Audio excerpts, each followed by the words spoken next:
Good morning. Welcome to Super Nursing Classes by Deepak Kumar. Today we are going to talk about complete discuss about polio vaccine.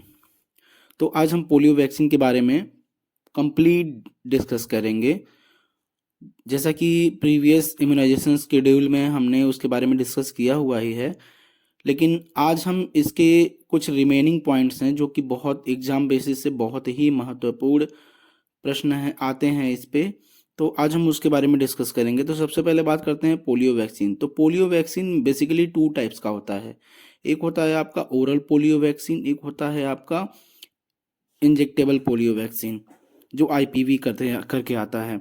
तो बात करते हैं father of polio vaccine. तो father of polio vaccine जो हैं वो हैं आपके आईपीवी की बात करें तो जोनस साक हैं फादर, और ओपीवी की बात करें तो अल्बर्ट साविन, ये इनके फादर हैं।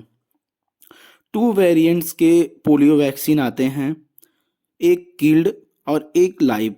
तो जो साक वेरिएंट है, साक वेरिएंट में जो कि किल्ड वेरिएंट का वैक्सीन है, जो हमारा आईपीवी है, तो जो आईपीवी है वो हमारा साक वेरिएंट का है और किल्ड वैक्सीन है। जो हमारा ओपीवी है वो हमारा साविन वेरिएंट का है जो कि एक लाइव वैक्सीन है। पहले जो हम ओपीवी यूज करते थे ओरल पोलियो वैक्सीन, बेसिकली वो ट्राईवैलेंट का था। ट्राईवैलेंट का मीन्स उसमें जो कंपोनेंट्स यूज किए जाते थे P1, P2, P3। अब जो वैक्सीन आ गया है वो हमारा P1 और P3 ही है, P2 रिमूव कर दिया गया है। जो सेकेंड कंपोनेंट था हमारे वैलेंट का उसको रिमूव कर दिया गया है। ऐसा इसलिए किया गया है कि जो सेकेंड कंपोनेंट था वो हमारे इम्यून सिस्टम से इंटरफेयर करता था, और जब इंटरफेयर करता था तो प्रॉपर उसकी मेमोरी हमारे बॉडी में जनरेट नहीं हो पाती थी। तो रिसर्च के दौरान ये पाया गया, देन उसके बाद से हमने सेकेंड कंपोनेंट्स को रिमूव कर दिया है। तो अब जो पोलियो वैक्सीन आता है, जो ओरल पोलियो वैक्सीन आता है वो बाई वैलेंट है, बाई वैलेंट ओपीवी। आप देखे होंगे ओपीवी के आगे स्मॉल बी लिखा हुआ होता है, मीन्स ये बताता है कि जो वैक्सीन हम यूज कर रहे हैं वो क्या है, bivalent oral polio vaccine है। देन बात करते हैं कि इसके डोज की। तो ओरल डोज जो है वो 2 ड्रॉप होता है, 2 ड्रॉप ओरल देते हैं हम।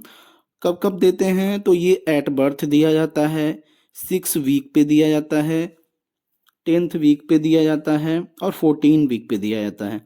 देन इसके जो बूस्टर्स डोज हैं वो 15 मंथ, 18 मंथ और 5 ईयर में दिए जाते हैं।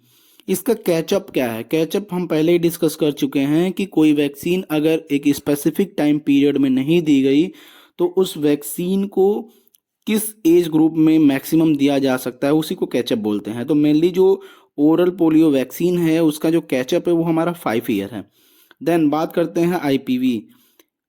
आईपीवी इनएक्टिवेटेड पोलियो वैक्सीन जो होता है, तो इनएक्टिवेटेड पोलियो वैक्सीन जो कि मेनली इंजेक्टेबल आईएम देते हैं हम, तो इसका जो डोज होता है वो होता है 0.5 ml। देन इसके बाद से बात करते हैं कि ये किस एज ग्रुप में दिया जाता है, तो 6 वीक में और 14 वीक में इसको दिया जाता है। आप लोगों ने सुना होगा कि ज़ीरो डोज। तो ज़ीरो डोज का मतलब क्या है कि ये इम्यूनोलॉजिकल रिस्पॉन्स नहीं देता है। जो हम बेबी को फर्स्ट 0 डोज देते हैं ओरल पोलियो वैक्सीन का, तो इसको 0 डोज क्यों बोलते हैं? तो 0 डोज इसलिए बोलते हैं कि ये कोई इम्यून रिस्पॉन्स नहीं देता है। ये ओनली क्या करता है कि जो हमारी टी सेल्स होती हैं उसमें मेमोरी क्रिएट करता है। जो हमारी टी लिम्फोसाइट्स हैं उसमें क्या करता है, ये मेमोरी क्रिएट करता है कि फर्दर अगर कोई पॉजिटिव, रियल पॉजिटिव एजेंट आ रहा है पोलियो का, तो हमारी बॉडी उसको मेमोराइज करके रखी है और बाद में उस पर एंटीबॉडी बना के उसको किल करे और लड़ाई कर सके उससे। देन बात करते हैं कि जब पोलियो वैक्सीन देते हैं तो उसके बेसिकली साइड इफ़ेक्ट क्या देखने को मिलते हैं। तो वैक्सीन एसोसिएटेड पैरालाइटिक पोलियो आप लोगों ने सुना होगा कि हमने एक बार डिस्कस भी किया है साइड इफ़ेक्ट्स ऑफ वैक्सीन में। तो बेसिकली देने के बाद से किसी किसी बेबी में टेम्परेरी या permanent weakness of lower upper extremities, facial muscles, किसी भी बॉडी के पार्ट में एकाएक अगर वीकनेस देखने को मिलता है वैक्सीन के बाद से, तो ये बेसिकली क्या होता है, vaccine associated paralytic polio. Then इसके बाद से बात करते हैं कि जो इंडिया में लास्ट केस देखा गया था पोलियो का, रिपोर्ट किया गया था, वो कब किया गया था। तो इंडिया में जो पोलियो का सबसे लास्ट वाला केस जो रिपोर्ट किया गया था वो जनवरी 2011 में किया गया था। और इंडिया को पोलियो फ्री सर्टिफिकेट कब मिला, कि इंडिया पोलियो से फ्री हो गया है, तो ये 27 मार्च 2014 को पोलियो फ्री सर्टिफिकेट इंडिया को मिला हुआ है। तो ये हमारा कंप्लीट डिटेल था पोलियो के बारे में। तो वैक्सीन बहुत ही ज़रूरी है, इसका आप लोगों ने देखा होगा कि माननीय हमारे अमिताभ बच्चन जी प्रचार करते थे कि 2 बूंद जिंदगी की। इसी के साथ आज का हमारा पोलियो का जो टॉपिक था वो कंप्लीट होता है। आई होप कि ये आपको समझ में आएगा, और इसके साथ ही आप लाइक एंड सब्सक्राइब ज़रूर करिए। और अगले जो हमारा अगला लेक्चर है वो बहुत जल्द आपके लिए क्रिएट किया जाएगा। और इसके बाद से जो भी लेक्चर होगा वो हेपेटाइटिस बी के ऊपर होगा, हेपेटाइटिस बी के वैक्सीन के ऊपर। Thank you so much for watching this video. Thank you.